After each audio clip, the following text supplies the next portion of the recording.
Alright, welcome to my bed workout. Now this is a really simple couple of minutes that you can do in bed, funnily enough. First I'm just going to tell you for a minute why I'm sharing this workout and a couple of tips. Right, so last year, about a year ago, it took me about an hour and a half to 2 hours to get out of this bed last year. I had a spine injury, condition, wear and tear, right? And I did an MRI in 2016 when I sought physio about 7 months ago. He said to me, somebody with the scan, with the injury that you've had, should be bedridden by now. Right, but I wasn't, right? I were on my way to it because the injury that I had was developing, and also it was amplified by emotional and mental stress, right, from dealing with life situations, right, and that amplifies any injury that you've got. So I wasn't bedridden, reasonable condition, actually improving quite a lot, and this is one of the reasons why. So I'm going to share with you a couple of tips, right, on this very short bed workout, right.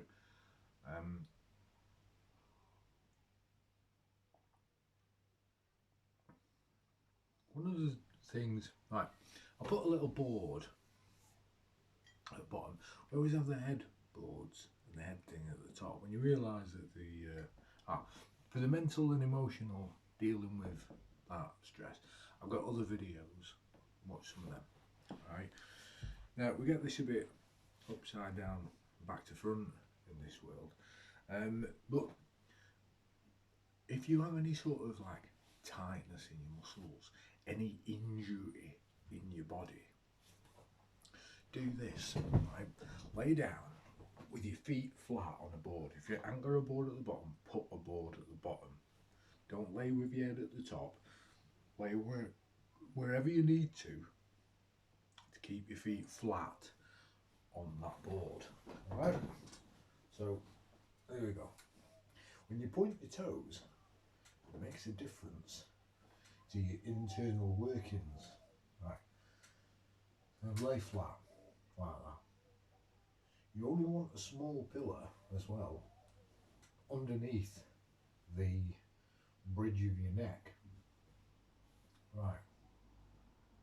So you don't want, when you see in people who are in hospital, right, and they're sat up like this, you want to be down with just little support under the neck, so there's no stresses on the body and on your core. Right. So enough of that one. So here's your bed workout, right?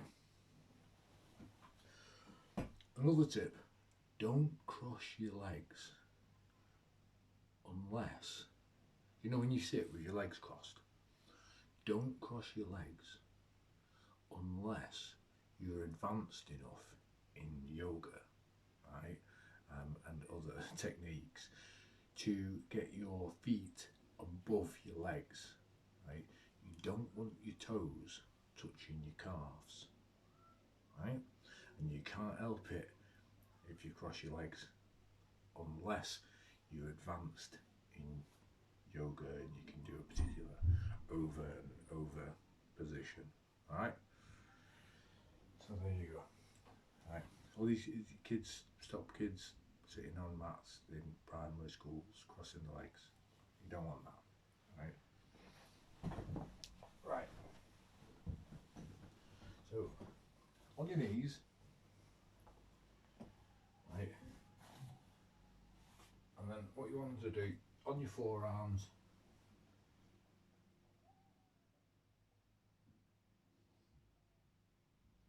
And you'll stay there for about 30 seconds.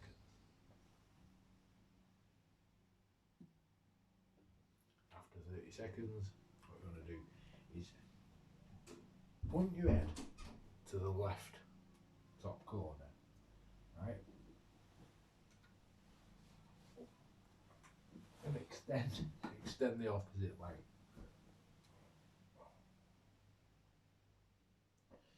People might sleep in this position for this, you know. And then the other side.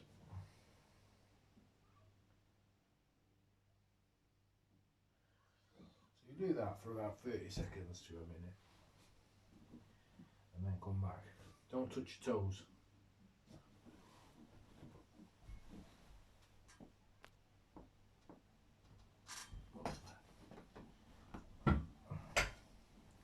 Don't touch your toes. Like, keep them separated. Right, and then put your hands on your headboard. Right, and you give your back a stretch. And then run your legs to the corner.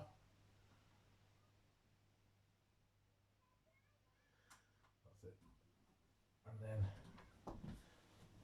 the other corner.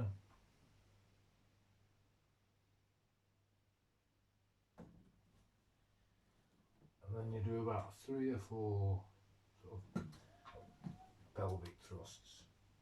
So you're straight back, and then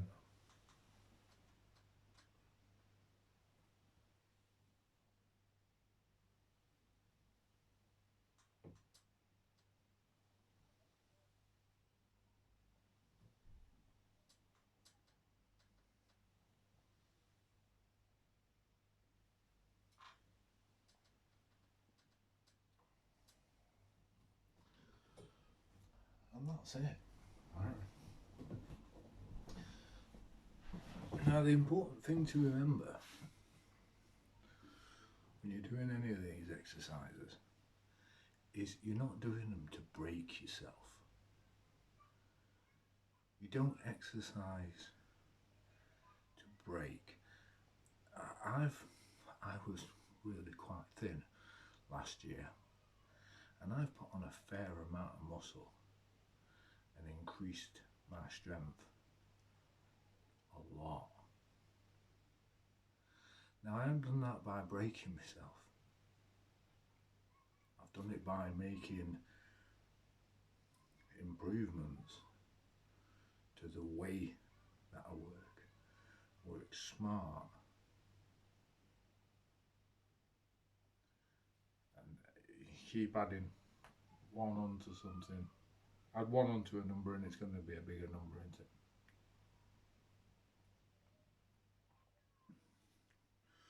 One's a little number. Keep adding it on. And it works. Right, so we've got the foot on the bottom of the bed. We've got don't cross your legs. Root point, it's root point. Why is it root point?